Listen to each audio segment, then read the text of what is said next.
Mais d'abord, Philippe Val est avec nous sur Europe 1 comme chaque lundi. Bonjour Philippe. Bonjour Dimitri, bonjour à tous. Alors au terme d'une semaine d'agitation intense dans nos milieux intellectuels et médiatiques, Philippe, ce matin vous faites un peu le bilan. Oui, vous avez vu Dimitri comment nos intellectuels, nos professeurs, nos géopoliticiens et nos partis politiques pro-palestiniens ont saturé nos médias, nos journaux et nos radios de leur soutien bruyant aux manifestants anti-Hamas de Gaza.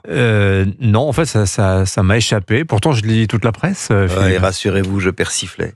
Moi aussi, je lis toute la presse et moi non plus, je n'ai rien vu en dehors des articles purement factuels. Oui. Et pourtant, l'événement est de taille pour qui suit l'actualité au Moyen-Orient. On a vu dans plusieurs localités au nord de Gaza, à Bietlaïa et à Gazaville, des manifestations anti-Hamas. Les Gazaouis en colère criaient « Le Hamas dehors ! On veut vivre, on ne veut plus du Hamas !» Et comment le Hamas a-t-il réagi, Philippe? Très bien. Dans un premier temps, il a affirmé que c'était des manifestations anti-israéliennes et que la population était tout à fait libre de manifester comme elle le voulait. Dans un deuxième temps, le Hamas a envoyé ses milices taper sur les manifestants pour les disperser. Et enfin, il a envoyé quelques roquettes sur Israël à partir des lieux de manifestation pour qu'Israël, en répliquant, bombarde les manifestants.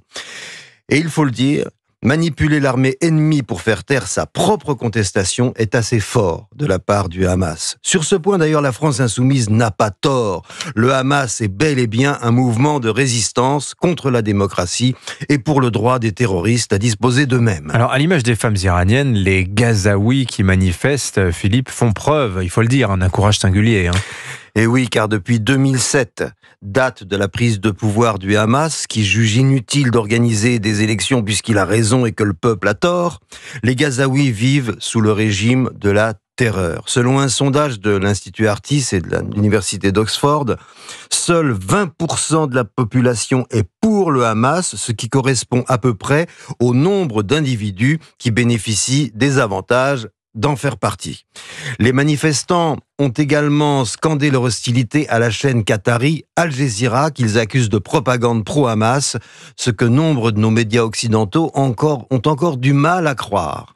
Ils continuent à citer Al Jazeera comme une source fiable, comme s'il en coulait de l'eau claire et pure, alors que tout le monde sait qu'elle fout le choléra à tout le Moyen-Orient depuis bientôt 30 ans. Et comment la France insoumise, donc qui est pro-Hamas, a-t-elle réagi à ces événements, Philippe? Très bien, elle aussi.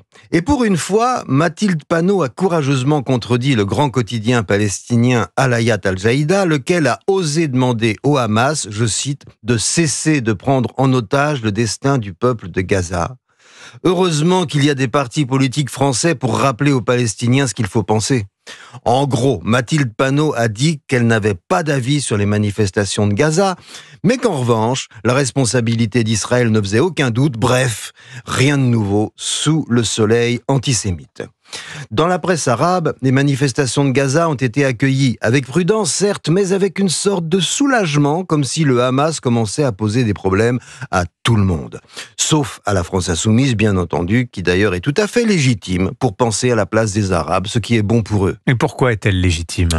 Parce que, contrairement aux apparences, le soutien de partis politiques, d'intellectuels et d'artistes étrangers aux terroristes et aux dirigeants palestiniens corrompus est décisif.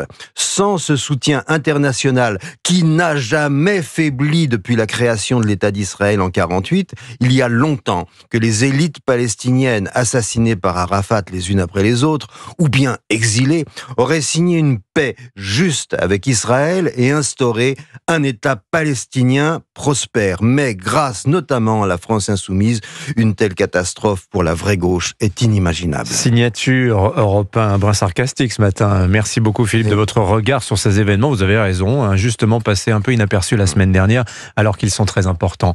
Merci beaucoup Philippe.